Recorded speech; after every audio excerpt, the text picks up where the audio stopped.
आज से 2500 वर्ष पूर्व जिस दिन बुद्ध का जन्म हुआ,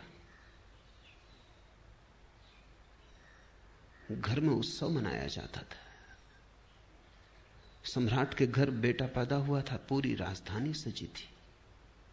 रात भर लोगों ने दिए जलाए, नाचे, उत्सव का क्षण था। बूढ़े सम्राट के घर बेटा पैदा हुआ था। बड़े दिन की प्रतीक्षा पूरी हुई थी। बड़ी पुरानी अभिलाषा थी पूरे राज्य की।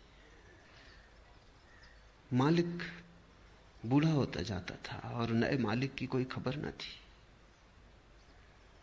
इसलिए बुद्ध को सिद्धार्थ नाम दिया। सिद्धार्थ का अर्थ होता है अभिलाषा का पूरा हो जाना। पहले ही दिन जब द्वार पर बैंड बाजे बजते थे, शहनाई बजती थी, फूल बरसाए जाते थे महल में, चारों तरफ प्रसाद बंटता था, हिमालय से भागा हुआ एक वृद्ध तपस्वी द्वार पर खड़ा हुआ आकर। उसका नाम था असीता। सम्राट भी उसे सम्मान करता था और कभी असीता राजधानी नहीं आया था। जब कभी जाना था तो शुद्धोधन को, सम्राट को स्वयं उसके दर्शन करने जाना होता था। ऐसे बचपन के साथी थे। फिर शुद्धोधन सम्राट हो गया, बाजार की दुनिया में उलझ गया। असीता महातपस्वी हो गया, उसकी ख्याति दूर दिगंत तक फैल गई। असीता को द्वारे पर आए देखकर शुद्धोधन ने कहा, आप और यहां क्या हुआ, कैसे आना हुआ? कोई मुसीबत है, कोई अड़चन है? कहें। असीता ने कही, नहीं कोई मुसीबत नहीं, कोई अड़चन। तुम्हारे घर बेटा पैदा हुआ, उसके दर्शन को आया हूं। शुद्धोधन तो समझ ना पाया। सौभाग्य की घड़ी थी ये कि असीता जैसा तपस्वी और बेटे के दर्शन को आया। भागा गया अंतःगृह में, नवजात शिशु को लेकर बाहर आ गया। असीता झुका और उसने शिशु के चरणों में सिर रख दिए और कहते हैं शिशु ने अपने पैर उसकी जटाओं में उलझा दिए। फिर तब से आदमी की जटाओं में बुद्ध के पैर उलझे। फिर आदमी छुटकारा नहीं पा सका और असीता हंसने लगा और रोने भी लगा। और शुद्धोधन ने पूछा कि शुभ घड़ी में आप रोते क्यों हैं? असीता ने कहा, ये तुम्हारे घर जो बेटा पैदा हुआ है, ये कोई साधारण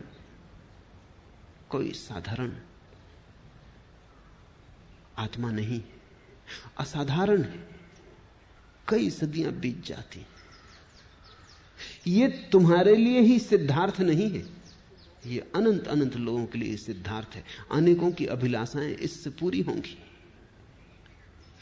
हंसता हूं कि इसके दर्शन मिल गए, हंसता हूं, प्रसन्न हूं कि इसने मुझ बूढ़े की जटाओं में अपने पैर उलझा दिए। ये सौभाग्य का क्षण है। रोता इसलिए हूं कि जब ये कली खिलेगी, फूल बनेगी, जब दिग दिगंत में इसकी सुवास उठेगी और इसकी सुवास की छाया में करोड़ों लोग राहत लेंगे, तब मैं न रहूंगा। ये मेरा शरीर छूटने के करीब आ गया। और एक बड़ी अनूठी बात असीता ने कही है, वो ये कि अब तक आवागमन से छूटने की आकांक्षा थी, वो पूरी भी हो गई। आज पछतावा होता है, एक जन्म अगर और मिलता है तो इस बुद्ध पुरुष के चरणों में बैठने की, इसकी वाणी सुनने की, इसकी सुगंध को पीने की, इसके नशे में डूबने की सुविधा हो जाती। आज पछताता हूं, लेकिन मैं मुक्त हो चुका हूं। ये मेरा आखिरी अवतरण है, अब इसके बाद देह न धर सकूंगा। अब तक सदा ही चेष्टा की थी कि कब छुटकारा हो शरीर से, कब आवागमन से। आज पछताता हूं कि अगर थोड़ी देर और रुक गया होता। इसे तुम थोड़ा समझो। बुद्ध के फूल के खिलने के समय असीता चाहता है कि अगर मोक्ष भी दांव पर लगता हो तो कोई हर्जा नहीं। तब से 2500 साल बीत गए। बहुत प्रज्ञा पुरुष हुए, लेकिन बुद्ध अतुलनीय है। और उनकी अतुलनीयता इसमें है कि उन्होंने इस सदी के लिए धर्म दिया और आने वाले भविष्य के लिए धर्म दिया।